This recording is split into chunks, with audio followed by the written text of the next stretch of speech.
वो आज की मुरली, ऐसा आपको लगेगा, ऐसा आपको प्रतीत होगा कि जैसे बाबा यात्रा पर ले जाते हैं किसी को। तो वैसे जैसे कभी हम कहीं जाते हैं तो पहले चेक करते हैं ये सारा सामान है, बाकी जरूरत की चीजें रखी है। उसी तरीके से आप देखेंगे पहले बाबा हमें उसकी तैयारी कराएंगे कि जब हम यात्रा पर जा रहे हैं तो किस अवस्था में कैसे कैसे जाना है और फिर कहाँ जाना है, फिर वहां के बारे में बताएंगे। तो पूरी मूवी आपको पूरी मूवी आपको ऐसा लगेगा जैसे कि एक पूरी यात्रा की तरह। 19 तारीख की वाणी है, मीठे बच्चे अब स्वीट होम चलना है। इसलिए पुरानी दुनिया के कर्मों की लेन देन व हिसाब किताब चुकतू करो। अब वापस घर जाना है, और घर पे कोई हिसाब किताब लेकर नहीं जाना हमने, क्योंकि फिर घर में एंट्री नहीं है। क्योंकि वो तो वहां पे तो जाके हमने जैसे एक मीठी निद्रा में बाकी आत्माएं सोएंगी, हम तो थोड़ी देर बस जाएंगे वहां पे, तो न्यूट्रल होंगे तब जाएंगे। तो इसलिए कर्मों की कोई भी लेन देन को समाप्त कर, योग बल से विकर्मा जीत पर। इसलिए कोई भी कर्म योग बल से सारे जीत। प्रश्न है, तुम बच्चे लाइट हाउस बनकर बाप से योग क्यों लगाते हो? बाबा ने आज सवाल पूछा, क्यों लगाते हो? क्योंकि तुम्हें सबको इस नर्क रूपी खारी चैनल से पार ले जाना है। लाइट हाउस जो होता है, लाइट हाउस का काम ही होता है कि जब बड़े बड़े जहाज समुद्र में होते हैं तो रात को उन्हें पता नहीं पड़ता कि किनारा किस तरफ है। तो आपको पता है समुद्र में तो पता ही नहीं पड़ता, तो इसीलिए वो लाइट हाउस लगा होता है ताकि वो किनारे तक आ सके। तो बाबा ने कहा तुम बच्चे लाइट हाउस बनकर इसलिए लगाते हो ताकि तुम्हें सबको इस नर्क रूपी खारी चैनल से पार ले जाए, ताकि हमें देख के बाकी आत्माओं को पता पड़े कि वास्तव में सही रास्ता कौन सा है। अगर भगवान को, शांति को, सुख को प्राप्त करने का रास्ता कौन सा है, तो वो इसीलिए हम योग लगाते हैं। तुम मुक्ति धाम और जीवन मुक्ति धाम में जाने के लिए योग में बैठ हर एक को सर्च लाइट देते हो। तो जब हम बाबा को याद करते हैं और परम धाम और सुख धाम को याद करते हैं, तो जैसे वो वाइब्रेशंस पूरे संसार में फैलते हैं। तो उनको सबको सर्च लाइट जाती है, उनको भी ये टचिंग होती है कि हमें ऐसा करना चाहिए। तुम रूहानी पंडे भी हो, पंडा माना गाइड, तुम रूहानी पंडे भी हो, तुम्हें सबको स्वीट होम का रास्ता बता। तो हमने कहा एक तो आप सर्च लाइट देते हो और फिर सबको रास्ता भी बताते हो। सबको ज्ञान और योग के पंख देने हैं, तो पंख भी हम नहीं देने हैं, रास्ता भी बताना है, लाइट भी दिखानी है, और फिर उनको पंख भी देने हैं। गीत है प्रीतम आनंद। ओम शांति। बच्चों को समझाया गया है जब रात अंधेरी हो जाती है तब ही प्रीतमाओं का प्रीतम आते हैं। जब ऐसी घोर घनघोर रात हो जाती है तब शिव बाबा आते हैं, अर्थात सजनियों का साजन आते हैं। सजनी क्यों कहा जाता है? क्योंकि आत्मा जब शरीर के साथ है तो सजनी है। अभी हम शरीर के साथ है तो सजनी है। सजनियां अपने अशरीरी साजन को याद करती है।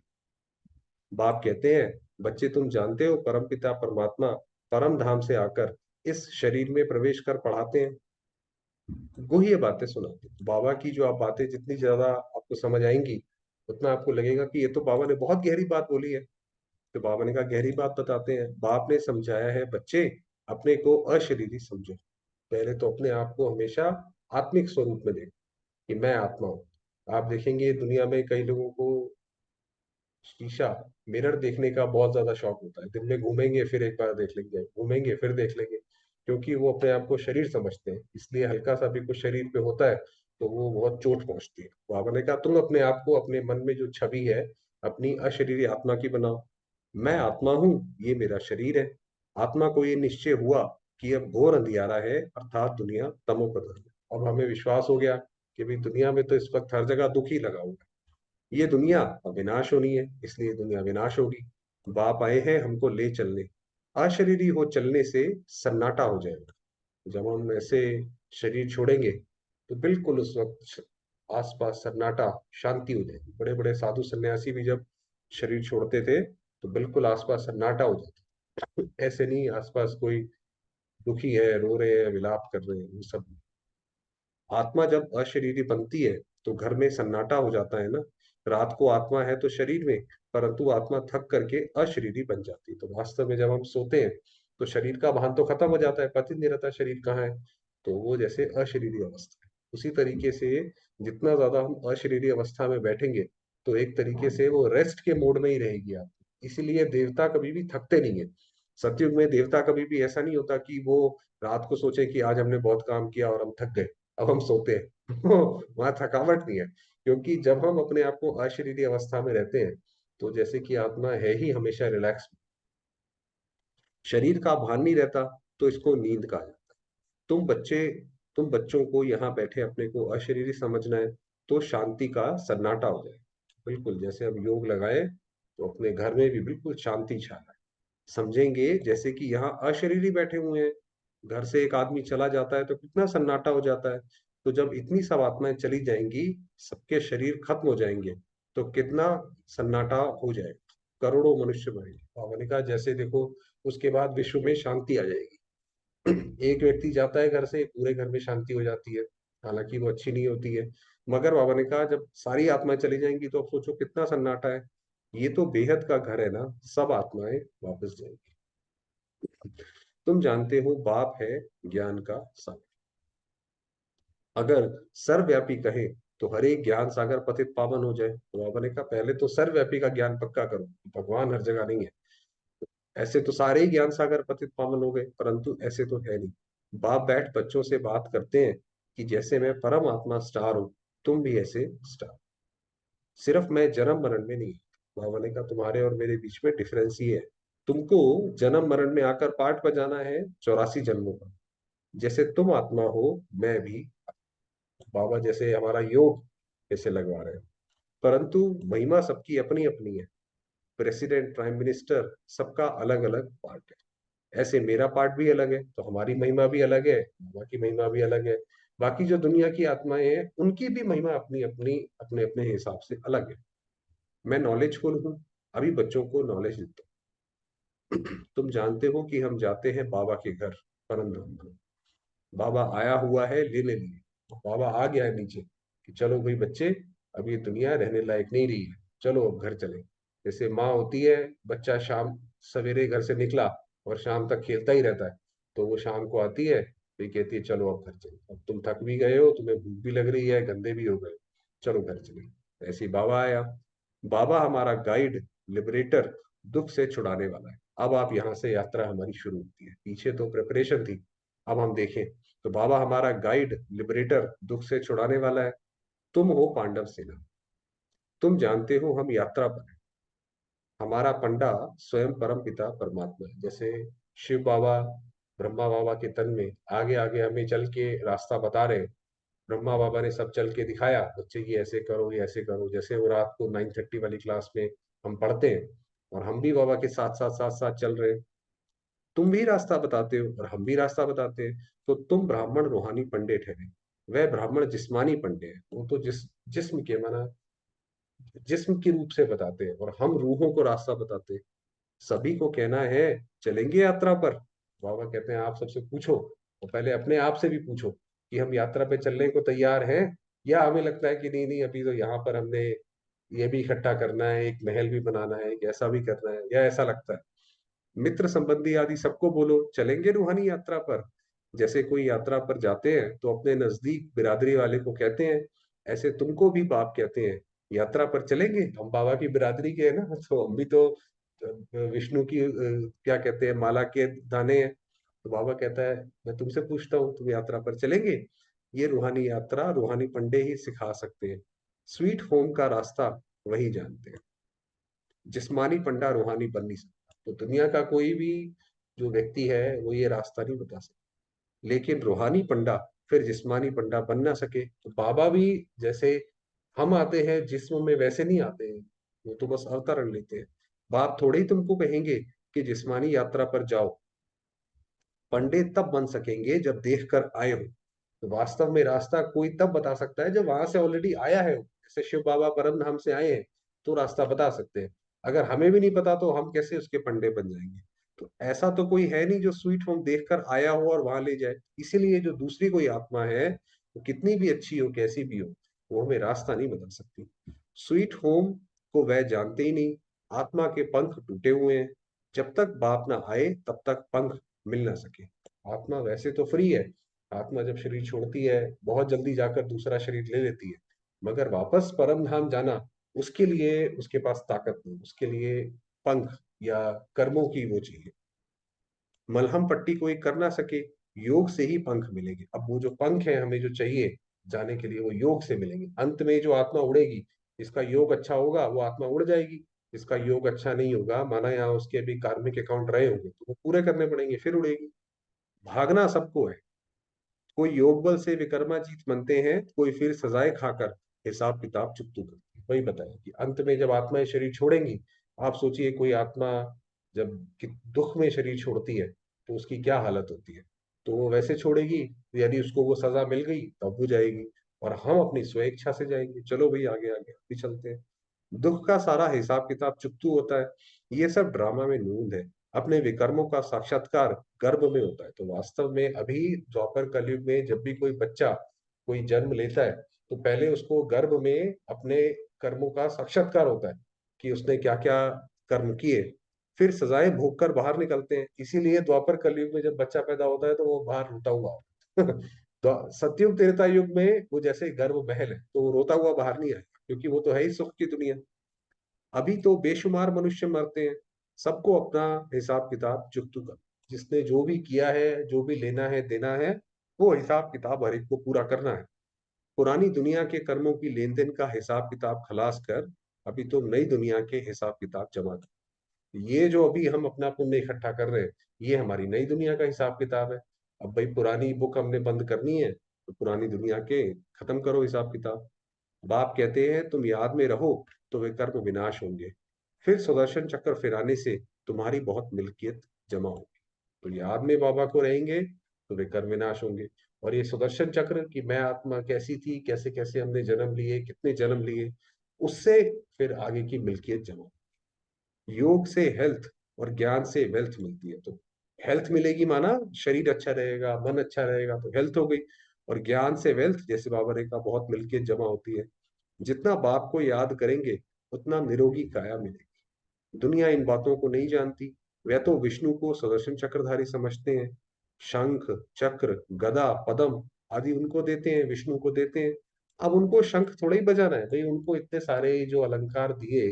कोई उनसे पूछे कि भाई आपने अलंकार क्यों दिए, कोई उन्होंने शंख थोड़ी बजाना है, ये तो प्रतीक है। ये तो है तुम्हारे पास, तुम शंख बजाते हो, हम बजाते हैं। कहते हो मन मना भव मध्याजी भव, शंख माना जैसे शंख ध्वनि करते हैं, ज्ञान फैलाते हैं। तो हम ये बोलते हैं मन मना भव मध्याजी भव, कितना सहज है। तुम लाइट हाउस हो, सबको रास्ता बताते हो मुक्ति धाम। तो हमारा जो पार्ट है वो हमारा इस ड्रामा में विशेष पार्ट क्यों है, क्योंकि ये जो इतना बड़ा कार्य है कि इस बाकी सबको रास्ता बताना, वो हमारा काम। फिर आएंगे जीवन मुक्ति धाम में। योग लगाते हो, नर्क खारी चैनल से पार ले जाने के लिए सर्च लाइट देते हो। भाई इस नर्क से कैसे बाहर निकलेंगे, आत्माएं तो इसी के अंदर गोते खाती रहती हैं, दुखी होती रहती हैं। तो अब हम बताते हैं कि देखो ये इस रास्ते से जाओगे तो पार हो जाओगे, मुक्ति धाम जाना है। फिर सर्च लाइट देते हो, यहाँ जीवन मुक्ति में आना है। ये बेहद का ड्रामा है जो जू मिसल चलता रहता है, बहुत थोड़ा थोड़ा थोड़ा थोड़ा चलता रहता है। आत्मा जब नीचे गिरती है उसे पता थोड़ी पड़ता है कि वो नीचे गिर गई, तो धीरे धीरे इतना होता है। हम एक्टर हैं। हमारा इस ड्रामा में 84 जन्मों का पार्ट है। भगवान ने आकर सहज राजयोग सिखाया है, ये कोई नहीं जानते। भगवान को आना ही है कल्प के संगम युग पर। तुम अभी जानते हो, कल पहले भी संगम युग पर मिले थे और मिलते रहेंगे। ये कल, ये जब भी ये समय का चक्र घूमेगा, हम फिर दोबारा से बाबा के साथ होंगे, बाबा की, कल जैसे बाबा ने बोला, बाबा की शरण में होंगे, मिलेंगे दोबारा। ढेर बच्चे मिलेंगे। कोई कोई बच्चे फिर कुसंग में आकर पढ़ाई को छोड़ देते हैं, भाई वो देखते हैं भाई ये ज्ञान में पुराने ये चलते नहीं है, अरे हमने भी क्या करना है, छोड़ो भाई आगे। तो वो छोड़ देते हैं। चलते चलते कोई से दिल लग गई तो पढ़ाई का नशा टूट जाता है, कोई आपस में भाई बहन की लग गई तो टूट जाता है। ब्रह्मचर्य में पढ़ाई का नशा अच्छा रहता है। कोई विरले शादी, और ये जो रीति रस्म है कि ब्रह्मचर्य में पढ़ाई का नशा, ये भी भारत की पुरानी रस्म है। ये तो विदेशों की जब हमने कॉपी करी, जब भारत जब कंगाल हुआ तो हम विदेशों को कॉपी करने लग गए और अपना हमने बेड़ा गर्क कर लिया। ये भारत की ही थी कि ब्रह्मचर्य में पढ़ाई का नशा बहुत अच्छी रहती है। कोई विरले शादी के बाद भी पढ़ाई का कोर्स उठाते हैं। फिर कोई तो अच्छी रीति पास कर लेते हैं, कोई को फिर टाइम लगता है, क्योंकि विकार में जाने से फिर धारणा होती नहीं। अगर विकारों में चले गए तो बुद्धि मलिन हो गई, फिर तो वहां चली गई, फिर मेहनत बहुत लगेगी। चाहे राज विद्या, चाहे रूहानी विद्या की धारणा आत्मा करती है। बैरिस्ट्री के संस्कार आत्मा में होते हैं। ये तो आत्मा जब एक जन्म से दूसरे जन्म लेती है तो वो अपने संस्कार भी साथ में लेके जाती है। तो आत्मा वह संस्कार ले जाती है। फिर जन्म ले बैरिस्ट्री ही पढ़ने लग पड़ेगी। आप देखिए कई बच्चे होते हैं उनका रुझान पूरा एक ही सब्जेक्ट के ऊपर, या एक ही उनको लगता है कि हमें ये बनना है, क्योंकि वो आत्मा पुराने जन्म से वो संस्कार लेकर आई है। तुमको तो वहां बैरिस्ट्री, इंजीनियरिंग आदि पढ़ने की दरकार नहीं है। आप सोचिए सतयुग में क्या कोई पढ़ने के लिए ऐसे होगा, मारामारी होगी कि यहाँ पे एडमिशन कराओ, वहां पे एडमिशन। वहां पे जो राजा महाराजा है उनके लिए तो दो तीन ही विद्या है, एक राज विद्या की राजकाज कैसे चलाना है, म्यूजिक, पेंटिंग, तो बहुत ऐसी है पढ़ाई है। तो बाबा ने कहा वहां पे बैरिस्ट्री, इंजीनियरिंग की जरूरत नहीं है, कि कोई केस तो लड़ना नहीं है।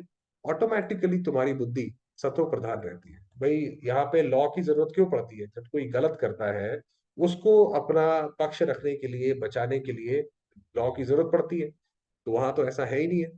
तुम जानते हो जैसे कल पहले महल बनाए थे, ऐसे ही हम जाकर महल बनाने लग पड़ेंगे। ड्रामा वही कराएगा जो कल पहले कराया था। वो ये तो जैसे पूरा कल्प सेम रिपीट होता है तो वही होगा। कोई मेहनत नहीं करनी पड़ेगी। आप देखिए, आप अगर पुराने ये जो साइंटिस्ट हुए हैं, जिन्होंने बड़ी बड़ी खोज की है, जिन्होंने पूरा समाज को बदला है, उन्होंने कोई अपने दिमाग से नहीं बदला, उनको ज्यादातर को टचिंग हुई है। जो ये हिरोशिमा नागासाकी पे जिसने ये बम फोड़ा, जिसको father of nuclear bomb US का था, उसको उसने भी यही बोला था, गीता पढ़ता था वो, और उसने भी ये बोला कि जैसे मुझे ये किसी ने करवाया है मुझसे। तो बाबा ने कहा इसीलिए आप वहां अपने आप बनाने लग पड़ेंगे। बाकी भाषा तो सीखनी पड़े। वहां स्कूलों आदि में भी विमानों में जाएंगे। बहुत बड़े बड़े घर होते हैं। समझो जितनी एरिया आप में है उतनी एरिया में एक घर होगा। आप सोचिए कितने, क्योंकि वहां तो जमीन खाली पड़ी है और जनसंख्या भी बहुत कम है। फिर आबू रोड जितनी एरिया में दूसरा महल होगा, तो वहां तो इस तरीके से होगा। जमीन तो बहुत रहती है। प्रजा को भी बड़ी जिम्मेदारी, बड़े बड़े महल होंगे। प्रजा भी वहां पे कोई ऐसा नहीं है कि प्रजा कम होगी। अभी भी देखो बंबई में कितने मनुष्य हैं। फिर बंबई होगी नहीं, कराची होगी नहीं, क्योंकि जब ये धरती दोबारा से, अभी तो 23 डिग्री पे आपको पता है टिल्टेड है, झुकी हुई है, जब जिसकी वजह से हमारे ये ऋतुएं और जलवायु परिवर्तन होता है। और जब वो जीरो हो जाएगी तो फिर ये जलवायु सब हो जाएगी। इसीलिए सतयुग में सिर्फ एक बसंत ऋतु ही रहती है। और उसकी वजह से जो ये कॉन्टिनेंटल है उनका भाग परिवर्तन होगा, तो उसमें ये जो है बंबई कराची रहेगी नहीं। सब मीठे पानी पर होंगे। नदियां भी सब कायदे अनुसार होंगी। मजाल है कोई नदी उथल खाए, ऐसा नहीं होगा कि, क्योंकि जो देवताओं का रहन सहन है वो भी इन्वायरमेंट फ्रेंडली है। ऐसा नहीं कि देवता जहाँ पे रहते हैं, अभी तो दो मनुष्य भी रहते हो वहां पे कितनी गंदगी फैल जाती है, तो देवताएं कोई ऐसे थोड़ी रहेंगे कि वो दमन करे प्रकृति का, तो ऐसा तो है नहीं। इसलिए नदी भी उथल नहीं खाएगी। सब तत्व आदि ऑर्डर में रहेंगे। तुम प्रकृति पर विजय पाते हो, पांच तत्वों पर तुम्हारा राज्य चलता है, कभी गुस्ताखी नहीं करेंगे। बाबा ने कहा वहां पर प्रकृति इसीलिए जो है गुस्ताखी नहीं करती। ऐसा नहीं कि वहां पे उनका कचरा जो है वो नदी में डाल दिया, वहां पे नाले बह रहे हैं, ऐसा नहीं होगा। तो बाप की श्रीमत पर चलना पड़े। बाप कहते हैं काम महाशत्रु। अब बाबा ने पहले आगे का विजन हमें दिखा दिया, क्योंकि ऊपर बोला था सुदर्शन चक्रधारी बनो, तो अभी सतयुग के नजारे बताए। अब बताया कि वहां पे चलना कैसे है। तो बाबा कहते हैं श्रीमत पर चलना पड़े। बाप कहते हैं काम महाशत्रु है, इनको जीतो नहीं तो वर्षा नहीं मिलेगा। ऊपर जो वर्षा बताया वो नहीं मिलेगा। इस समय फेल हुए तो कल्प कल्प हो जाएंगे, कल्प कल्प फेल हो जाएंगे। अगर अभी ये तो जैसे कल्प वो सेम ही रिपीट होता है। अगर इस कल्प में किसी भी वजह से कैसे भी हमने पुरुषार्थ नहीं किया और त्रेता में आ गए, तो ऐसा नहीं है कि अगली बार हम फिर दोबारा से सतयुग में आ सकते हैं, ऐसा नहीं है। वो तो उसी में आते रहेंगे, फिर चांस नहीं मिलेगा। उस पढ़ाई में फेल होते हैं तो दोबारा पढ़ते हैं। यहाँ फिर ये चांस नहीं कि भगवान आया है, ये सबसे बड़ी लॉटरी है, जो करना है इसी बार कर लो, अगली बार कोई चांस नहीं है। कल्प कल्प का चांस है, प्राप्ति बहुत ऊंच है। समझाना चाहिए। सन्यासी लोग कहते हैं दोनों को पवित्र रहना इम्पॉसिबल है। सन्यासी कहते हैं भाई ये क्या बात करते हो, ये पवित्र रहना कोई मजाक थोड़ी है कि साथ में रहे। वो कहते हैं भाई आग और कपूर साथ में रहते हैं। बोलो नहीं, पॉसिबल है। सन्यासियों के लिए इम्पॉसिबल क्यों है? क्योंकि उनका हठ योग है।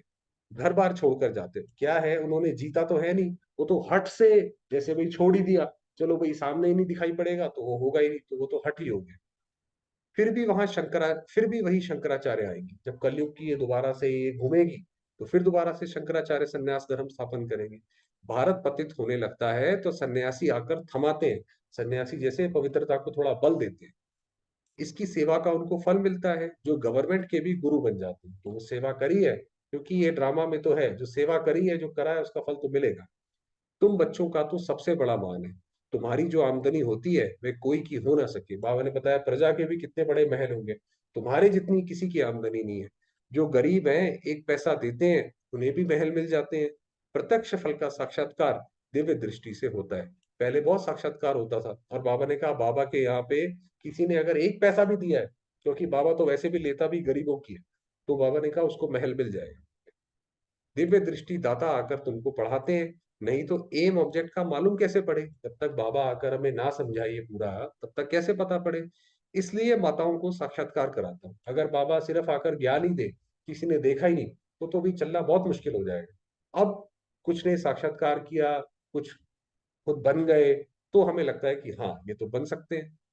मीरा ने कितनी तपस्या की, परंतु वह कोई वैकुंठ की मालिक बन ना सकी। वो पता है मीरा के बारे में, बाप कहते हैं साक्षात्कार मैं कराता। जो मीरा को भी साक्षात्कार हुआ श्री कृष्ण का, वो तो बाबा कराता है। एक सेकंड में दिव्य दृष्टि मिलने से वैकुंठ में जाए, डांस करते हो, इसमें कोई तपस्या आदि की बात नहीं है। पहले होता था कि पहले जब सत्युग का साक्षात्कार होता था, तो बहनें डांस करने लगती थी, श्री कृष्ण के साथ रास करने लगती थी। तो बाबा ने कहा वो तपस्या नहीं है। भक्ति मार्ग में तो बहुत नौंदा भक्ति करने के बाद साक्षात्कार होता है। दिव्य दृष्टि की चाबी मेरे हाथ में, ये बाबा के हाथ में। कोई को मैं देता नहीं हूँ, भक्ति मार्ग में वहां बैठे साक्षात्कार कराता हूँ। तुम बच्चों को तो विश्व का मालिक बन। दुनिया में तो अनेक प्रकार के मनुष्य हैं। अब बाबा ने देखिए कितनी अच्छी बात की। दुनिया में तो अनेक प्रकार के मनुष्य हैं, कोई धन में मस्त है, कोई दिन रात उनको यही रहता है कि धन कमाओ कमाओ कमाओ। कोई साइंस में मस्त है, कोई किस में मस्त है, परंतु तुम्हारे आगे सब वर्थ नॉट ए पैनी। भाई जो भी आपने धन कमाया, साइंस करा, वो काम तो आया नहीं, वो तो सब विनाश हो जाएगा। तो वो तो फिर वर्थ नॉट ए पैनी है। और हमारी जो पूंजी है, जो वो तो हमारे साथ जाएगी। और हमारा कार्य भी सबसे ऊंचा है। सबका धन मिट्टी में मिल जाता है, सब खाक हो जाएगा, तो धन कमाने का फिर फायदा क्या होगा? किसकी दबी रही धूल में चोर भी बहुत लूटते हैं। हर एक अपने हमजिन्स को प्यार करते हैं। हमजिन्स माना सेम एज को प्यार करते हैं। दूसरे को देखते ही गर्म हो जाते हैं। दिन प्रतिदिन तुम देखेंगे कि कितनों को मारते रहेंगे। चाहते हैं कि हर एक अपने बर्थ प्लेस में चले जाएं। आपको पता है कितने एक देश कितने सारे होते हैं, दूसरे उनको निकाल देते हैं, भाई अपने देश में जाओ, हमारे में क्यों रहते हो? तो ऐसे करके निकाल देते हैं। तो अपने देश से निकालते रहते हैं। अब तुम बच्चे बाप को याद करने से वर्षा लेते हो। जानते हो हम अशरीरी आत्मा है, 84 जन्मों का अब पार्ट पूरा किया। अब हमारा जो पार्ट था हमने वो कर लिया पूरा। कितने करोड़ आत्माएं हैं, सभी की जीवन कहानी तो नहीं बताएंगे ना, मुख्य की ही बताएंगे। बाबा ने कहा मुख्य की बताएंगे। मुख्य में भी कौन है? मुख्य हो तुम। तुम्हारा मंदिर बना हुआ है। जगत अम्बा जगत पिता के बच्चे तो बहुत होंगे, वैकुंठ का भी यादगार। इनका चैतन्य मंदिर वास्तव में सतयुग में। इनका चैतन्य मंदिर वास्तव में, हाँ अभी तो क्या है, जड़ मंदिर है। हमारा जो चैतन्य मंदिर होगा, जहाँ पे हम चैतन्य देवी देवता होंगे, वो सतयुग में। जड़ मंदिर में स्वर्ग के सब एक्टर्स नहीं आ सकेंगे। ये है मॉडल रूप में मंदिर यादगार। जैसे एक सैंपल बनाते हैं, भाई एक बिल्डिंग खड़ी करनी है, उसके एक कमरे का सैंपल बना दिया कि भाई ये हो गया ऐसे, तो वो जैसे मंदिर कर दिया। लक्ष्मी नारायण का मंदिर कितना छोटा है, सतयुग में तो चैतन्य मंदिर कितना बड़ा होगा। कितने बाग बगीचे होंगे। बाबा ने कहा आप सोचो, मुगल गार्डन तो उनके आगे कुछ भी नहीं है। वहां के फल आदि इतने अच्छे होंगे, जो बात मत पूछो। रात दिन का फर्क, वहां की तो कोई आप मुकाबला कर ही नहीं सकते हैं। जैसे झाड़ पुराना होता है तो फल देते देते खत्म हो जाता है। कहा जाता है अब ये झाड़ सड़ गया है। यहाँ की हर चीज खत्म होनी है, तो इसी तरीके से अब जो है आप देखेंगे, ड्रामा की हर चीज अब वो अपने आखिरी उसमें पड़ाव में आकर पहुंची है। अब कोई नए आविष्कार नहीं हो रहे। पहले तो 100 100 साल पहले तो बहुत लोगों ने आविष्कार किए, या आर्ट है, म्यूजिक है, अब सब जैसे खत्म होने पे आ गए। वहां के आम बड़े बड़े फर्स्ट क्लास होंगे। हम अब राजधानी स्थापन करते हैं श्रीमत। तो श्रीमत पर चलना पड़े ना, पवित्र भी बनना पड़े। मुश्किल तो कोई बात नहीं है। एक जन्म पवित्र रहने से 21 जन्म स्वर्ग की राजाई करेंगे। इसलिए बाबा ने कहा पवित्र जरूर बनो। फिर भी ऐसा कौन होगा जो पवित्र नहीं बनेगा, श्रीमत पर नहीं चलेगा? तुम जानते हो भारत सचखंड था, यहाँ सच्ची बादशाही थी। अभी यह है झूठ खंड। हर बात में झूठ बोलते रहते हैं। अब कहीं पे भी जाओ, कुछ भी करो, कोई सा भी आप उठा के देखो, पैकेट एडवर्टीजमेंट कुछ भी है, हर जगह झूठ लिखा हो। तो झूठ बोलते रहते हैं। कह देते हैं फलाना ज्योति ज्योत समाया अर्थात अथवा निर्वाण धाम गया। अब तुम जानते हो निर्वाण धाम तो रहने का स्थान है। तुम हर एक बात यथार्थ जानते हो। अब हम जो एक्यूरेट है, जो बिल्कुल सही है, वो जानते हैं। बाप को ट्रुथ कहते हैं। God is truth. वह सचखंड स्थापन करते हैं। भक्त जन्म बाई जन्म भगवान को याद करते हैं, परंतु उनको भगवान का पता नहीं है।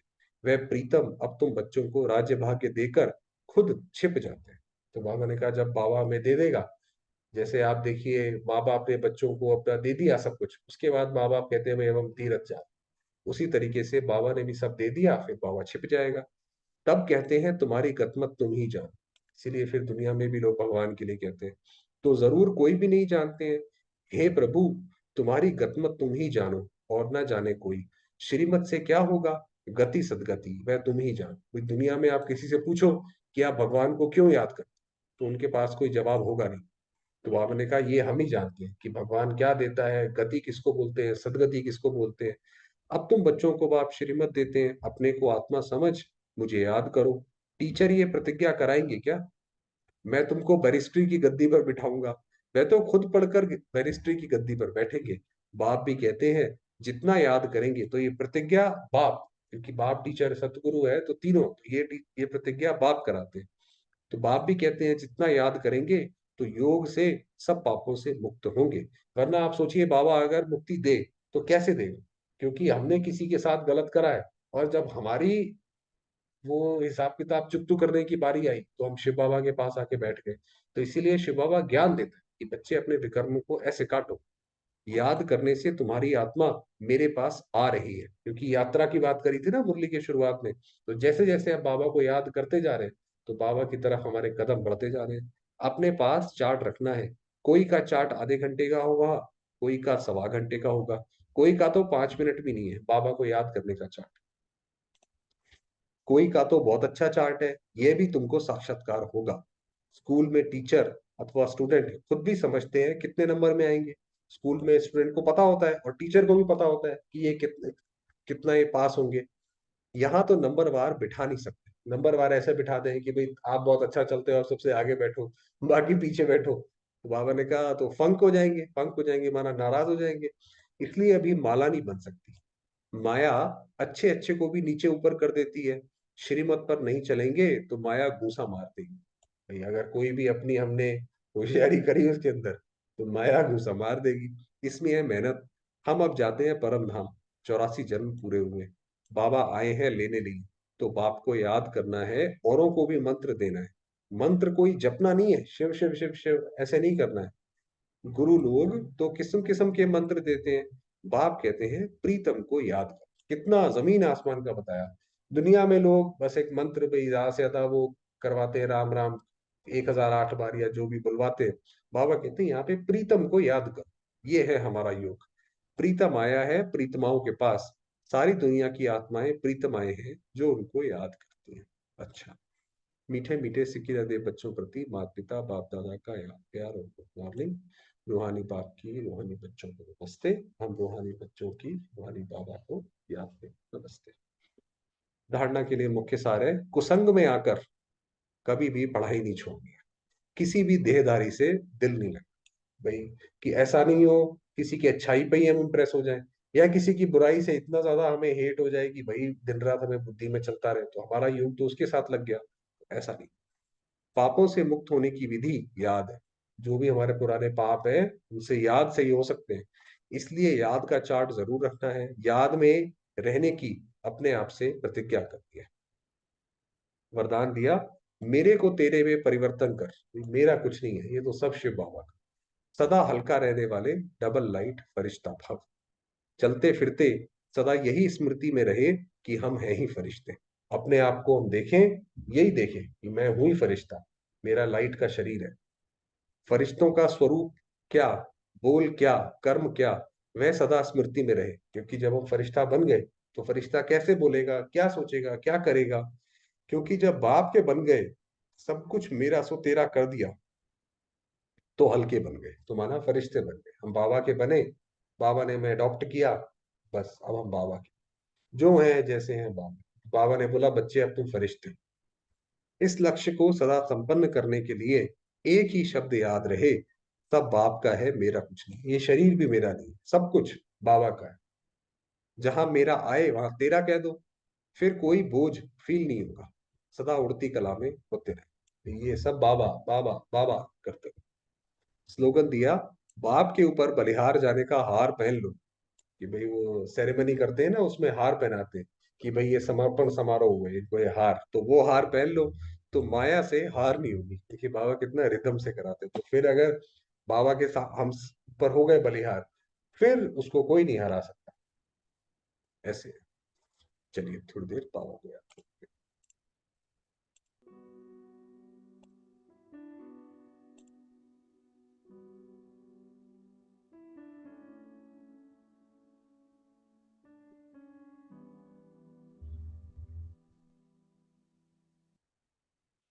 मैं आत्मा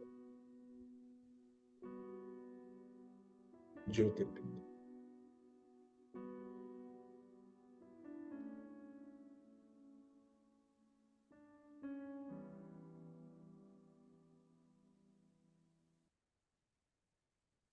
पॉइंट ऑफ लाइट, चमकता सितारा।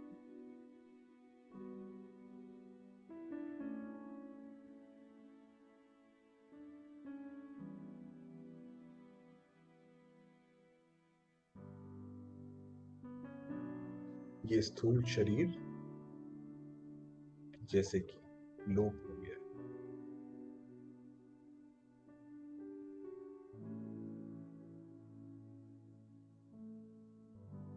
केवल मैं आत्मा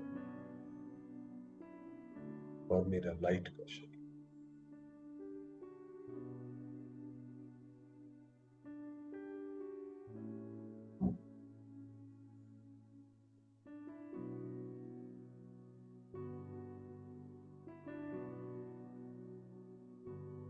मैं आत्मा शांति का फरिश्ता।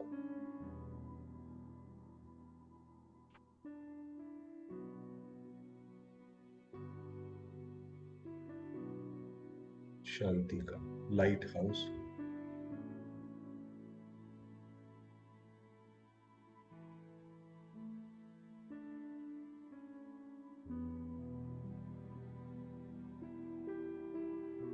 मेरे बाबा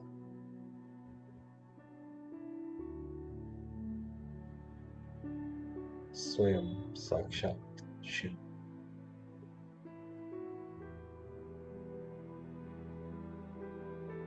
उनकी अनेकानेक किरणें मुझ आत्मा पर बरस रही।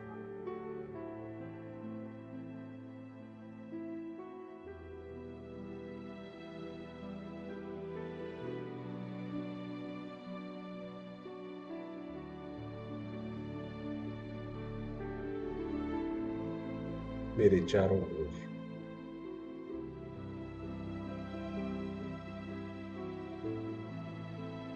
परमात्मा सुरक्षा का घेरा है।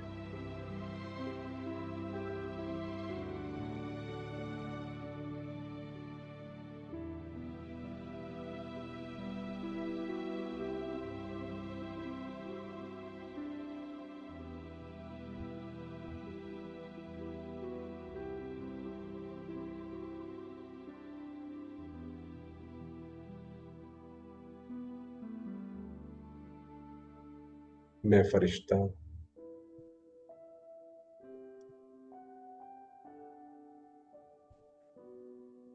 शांति पवित्रता से भरपूर।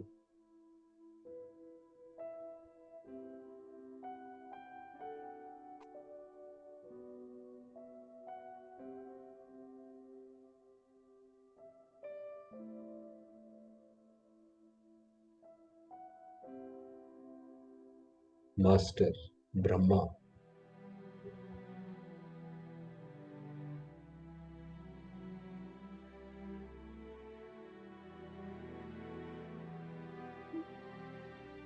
राज ऋषि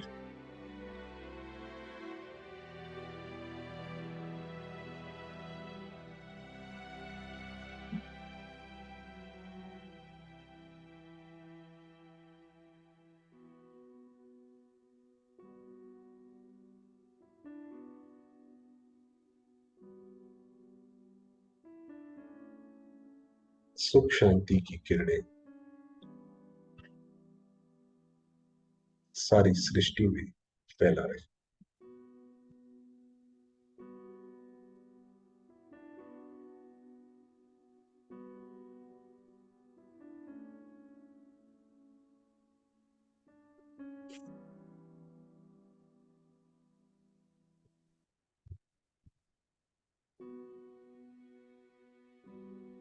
ओम।